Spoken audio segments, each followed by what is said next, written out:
सुदर्शन चक्र भगवान विष्णु का अमोघ अचूक शस्त्र है। यह उनके उग्र रूप को भी दर्शाता है। इस चक्र ने देवताओं की रक्षा हेतु तथा राक्षसों के संहार में मुख्य भूमिका का निर्वाह किया है। विष्णु जी का यह चक्र भगवान शिव के त्रिशूल के समान ही एक अति शक्तिशाली शस्त्र है। एक बार छोड़े जाने पर इस चक्र को रोक पाना लगभग असंभव है, परंतु हमारे इतिहास में कुछ ऐसे भी प्रसंग हमें मिलते हैं जहां पर सुदर्शन चक्र भी विफल हो गया था। कौन थे वो योद्धा जिन पर सुदर्शन चक्र विफल हो गया था और ऐसा होने का क्या कारण था? जानने के लिए इस वीडियो को पूरा आखिर तक देखिएगा। आपके अपनी चैनल हिस्ट्री ऑफ गॉड में आप सभी का बहुत बहुत स्वागत है। अगर आपने अभी तक हमारे चैनल को सब्सक्राइब नहीं किया तो हमारे चैनल को सब्सक्राइब कर दीजिए, इस वीडियो को लाइक कर दीजिए, बेल आइकन आएगा उसे ऑल पे सेट कर दीजिएगा ताकि हमारे लेटेस्ट वीडियो सबसे पहले आपके पास पहुंचे। पूर्व काल में हिरण्याक्ष नाम का एक शक्तिशाली दानव था। उसने भगवान शिव से 1 अर्बुद वर्षों तक के लिए संपूर्ण देवताओं का ऐश्वर्य प्राप्त किया था। उसी का श्रेष्ठ पुत्र मंदार के नाम से विख्यात हुआ था, जो महादेव जी के वर से कई वर्षों तक देवराज इंद्र के साथ युद्ध करता रहा।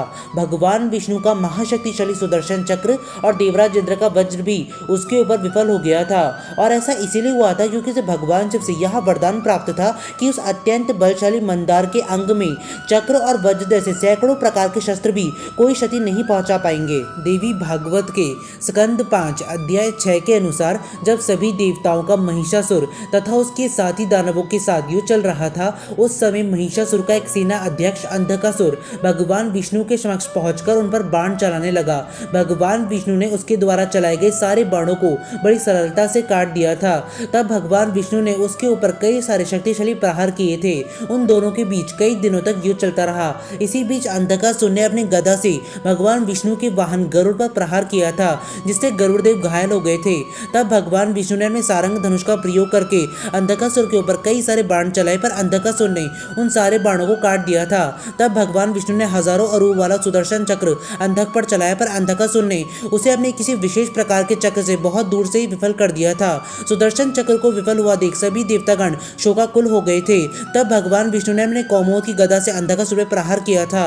गदा के प्रहार से वे दैत्य मूर्छित होकर पृथ्वी पर गिर गया था। वाल्मीकि रामायण के आरण्य कांड सर्ग 32 में कहा गया है कि जब देवों का रावण के साथ युद्ध चल रहा था, तब बाकी कई सारे दिव्यास्त्रों के साथ भगवान विष्णु का चक्र भी रावण के ऊपर कई बार चलाया गया था, परंतु रावण के ऊपर भगवान विष्णु का चक्र भी विफल हो गया था। इस बात की पुष्टि वाल्मीकि रामायण के सुंदर कांड सर्ग 10 में की गई है कि भगवान विष्णु का चक्र भी रावण के ऊपर विफल हो गया था।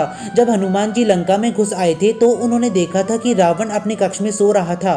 जब वे रावण के समीप गए तो उन्होंने देखा कि रावण के कंधों पे देवराज इंद्र के वज्र तथा भगवान विष्णु के चक्र द्वारा दिए गए घाव हैं, और रावण भगवान विष्णु के चक्र से इसीलिए बच पाया था क्योंकि उसे ब्रह्मा जी से यह वरदान प्राप्त था कि उसकी मृत्यु किसी भी देव, दानव, असुर, यक्ष, गंधर्व के हाथों नहीं हो सकती। इतने शक्तिशाली वरदान की वजह से ही वे सुदर्शन चक्र के प्रहार से बच पाया था। कूर्म पुराण के पूर्व भाग अध्याय 14 के अनुसार जब दक्ष प्रजापति के यज्ञ को भंग करने हेतु भगवान शिव ने वीरभद्र को उत्पन्न किया था, तब सर्वप्रथम वीरभद्र ने आदर पूर्व देवताओं तथा ऋषियों से कहा था कि भगवान शंकर तो अभ्युदय हैं, वे तो हर यज्ञ में पूजित होते हैं।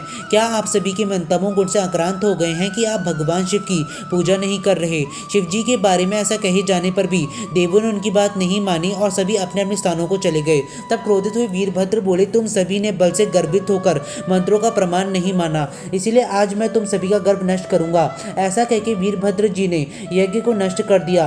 इंद्र, अग्नि, वरुण, चंद्र जैसे कई देवताओं की दुर्दशा कर डाली। महाबली वीरभद्र ने सुदर्शन चक्र को स्तंभित करके आते हुए विष्णु जी को तीक्ष्ण बाणों से चटिल कर दिया था। मित्रों, शायद अब आप में से बहुत से लोग ऐसे होंगे जो सुदर्शन चक्र को एक शक्तिशाली शस्त्र नहीं मान रहे होंगे, तो उन लोगों को मैं बता देता हूं कि सुदर्शन चक्र भगवान विष्णु का सबसे शक्तिशाली शस्त्र है, और सुदर्शन चक्र भगवान विष्णु की शक्ति और उनकी ऊर्जा का प्रतीक है। सुदर्शन चक्र की शक्ति पर संदेह करना अर्थात भगवान विष्णु की शक्ति पर संदेह करने के समान है।